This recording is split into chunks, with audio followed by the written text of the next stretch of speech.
Okay, so Michelle, just give us a little bit of background on Corinthian in particular, but these for-profit universities in general. Yeah, there's been a phenomenon that's risen in recent years with these for-profit colleges that often operate as kind of chains. They're sort of franchises for various trade schools. You might have seen them advertised on public transportation, and they offer, tantalizing-looking courses and things like healthcare or computer technology.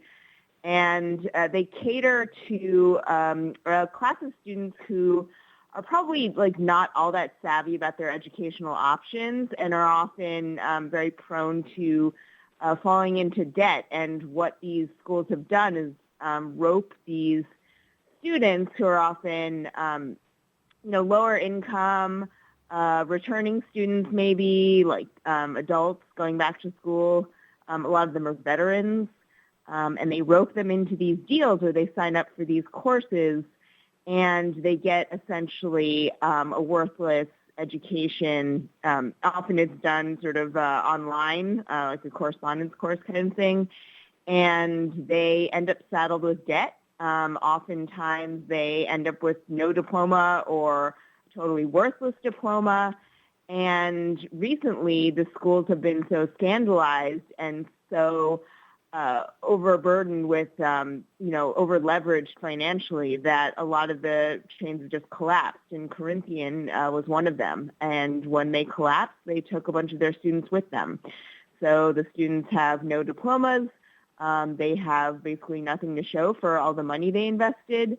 And they are also stuck with loads of student debt. All right. So, and just to clarify, is the concept of, does it need to be this way? In other words, is it possible to have these type of universities that are actually worthwhile? Is this are we looking at some bad apples? Are we looking at an industry that promotes bad apples, as it were, or is it that this is just as I guess a particularly good opportunity for people who are looking to swindle people? Right. I think it's. I think this industry of for-profit colleges has a lot more in common with predatory lending than it does with any form of educational institution. That is to say, yes, there have always been vocational and trade schools. There have been like those schools that teach you a skill, and some people have benefited from them. Some people go back to school for workforce training or to get an upgrade on their skills. And, this is something that oftentimes you can get government funding for. You can get financial aid. What these schools basically did was created a predatory industry that masqueraded as a bunch of educational programs and got students not just to pay out of pocket, but in many cases they were going into severe student loan debt. And this was debt that the government was on the hook for. These were federally backed loans. So it was not just swindling some poor individuals who got duped into substandard educational programs. It was actually screwing over the government as well. So this is our tax dollars at stake, funding programs that, might be somewhat worse than your worst community college experience. I see. Okay. And so, all right. So let's look at this Corinthian situation. Well, all right. Specifically in terms of these clauses in their contracts. Yeah, the article I wrote was actually focused on one particularly pernicious aspect of this whole scheme, which is when you sign, a lot of these schools would have these enrollment contracts that would stipulate, whatever the usual standard of 400 pages of legalese, and then buried somewhere in there would be a line saying that by signing this contract, I essentially waive my right to file a lawsuit against this company. Obviously, when you are an eager college student and you're looking forward to starting your educational program, you're probably not going to read through all of the fine print. And before you know it, you've basically signed away your civil rights. So what these clauses do is they actually funnel you into a forced arbitration scheme where you are not able to actually take your grievance to court. So it could be any kind of financial dispute, some kind of fraud. You can't dispute that in a genuine court of law. There is a corporate-controlled process that these financial scammers basically would bring a student into. Often these also contain provisions that would be, for instance, a gag order, which would foreclose your ability to disclose any of this information publicly, to go public with it, right? You can't disclose the details about any kind of settlement you reach, right, if they want to buy your silence. And then there are other provisions that perhaps limit your ability to bring a class action. So if you are one of many students who've been screwed over by Corinthian, you cannot get together with your fellow classmates afterwards, compare notes, and realize you've all been screwed over in the same way, and then file a class action lawsuit. That essentially dramatically curtails their access to justice, because a lot of times, and you see this a lot with predatory financial schemes, when you are severely in debt, you don't have the resources to bring a lawsuit all by yourself, right? What makes these legal proceedings pay off for some of the lawyers that need to be marshaled in order to wage an effective legal challenge against these companies is that there's an economy of scale involved when you have a number of different plaintiffs accusing them of having been wronged. So when you can't do that, when it's just you going it alone against this behemoth, college, Walmart of colleges, basically, then, it can be very deterring, to say the least. Right, and I think this audience is aware of this dynamic. Of course, if I am an attorney and I'm going to take an individual's case, the amount of work that I'm going to put into it is just, and of course, these are large corporations I'm going against who have full-time legal departments. The amount of work that I'm putting in there is not going to be, is not even going to begin to even slightly cover what it would cost to do the proper research and litigating that one award could provide. But if there are thousands, then you, like you say, there's an economy of scale, and these group of plaintiffs together can begin to compete with this organization. All right. Well, let's take a break, and when we come back, I'd like to talk to you about and try and figure out exactly what it is that can be done and what is being proposed to be done about these for-profit institutions, particularly the arbitration clause, but also this broader problem that we have that the taxpayer is on the hook for these institutions that are more or less involved in some measure of fraud, I guess we should say. I don't know if it's we could say that about the entire industry, but it seems pretty gosh darn close. We got to take a quick break. We'll be right back with more Ring of Fire Radio. So, Michelle, before the break, you were basically walking us through one of the, I guess, the ways or colleges, for-profit universities, I should say, like Corinthian, which is, it's not really even just a college. It's a major corporation, or was, I should say, that had multiple online universities where they were enticing people who may not be terribly savvy about getting a higher education with the notion of getting a higher education.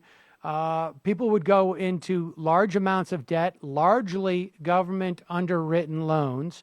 So the taxpayers were on the hook, and they would have the students sign a contract, which was very different than you'd see when you were enrolling to a not-for-profit university, which basically said you don't have the right to bring an action against us in a court of law in the event that we don't deliver what we promise, or we're running some type of scam, if you will. And so now Corinthians ultimately went under. What is the disposition of Corinthian right now?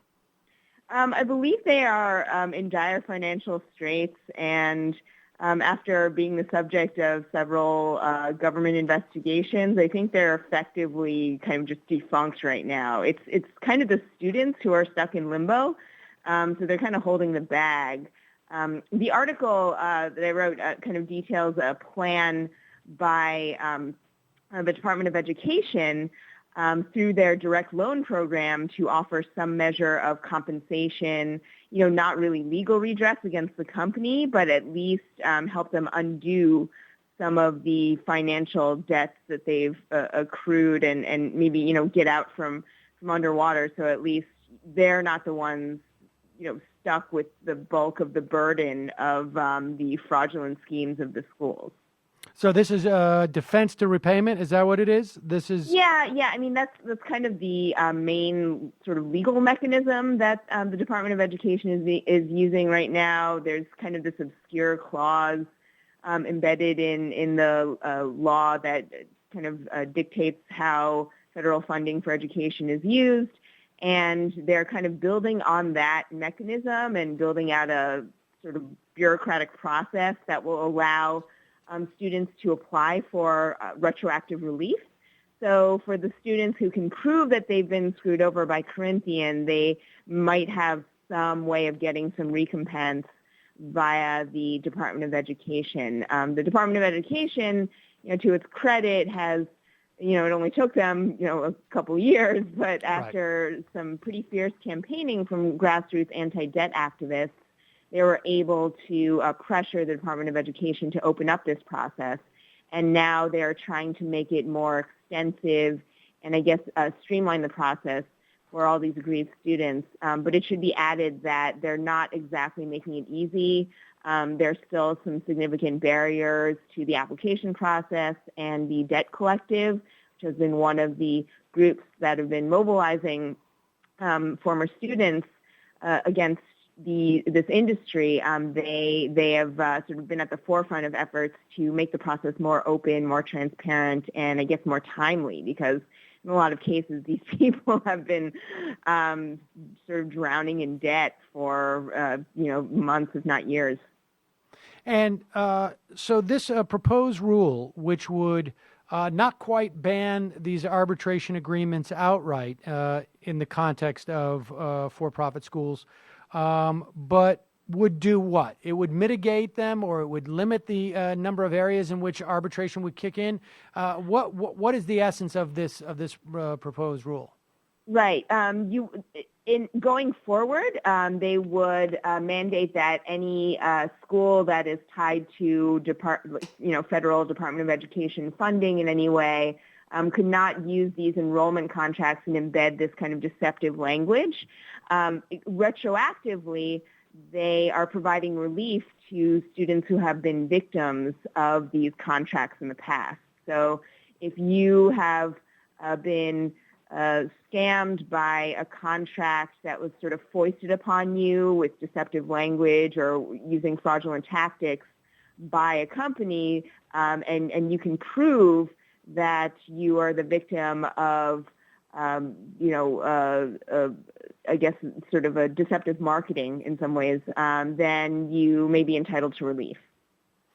And so, I mean, just so that people understand, with the absence of these arbitration clauses, you are essentially opening up to trial lawyers, the plaintiffs' attorneys, who are going to come in, and they will function almost like deputies, right? I mean, the schools, to the extent that there is any deceptive practices, any practices that are unfair, they don't provide the value that they promised they would to their students, there's going to be an opportunity at one point, right? We're going to see some type of massive mass torts action undertaken by a group of students through counsel, and it's going to fundamentally alter the dynamic with this whole industry, isn't it?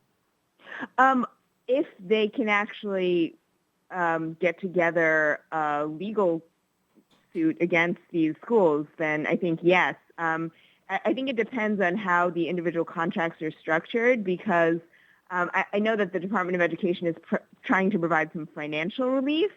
I don't know that they actually would in every case have the enforcement power to go in and basically say you need to open yourself up to full legal liability if they're schools. So, I mean, I think that would probably require some interesting sort of legal maneuvering there. But, with an effective lawyer, I guess this would be a good project for them to take on, because there are thousands and thousands of students who have been through this process. So, and we know that student debt is one of the most premier problems that we're facing in this country right now, over $1 trillion. And any, I guess, a mechanism in which to both diminish that debt and to make sure that to the extent that students enter into that debt, if that is a necessity, that they're at least getting value for what they're getting themselves in debt for. right. Michelle Chen, thank you so much. I appreciate your time today. Thank you.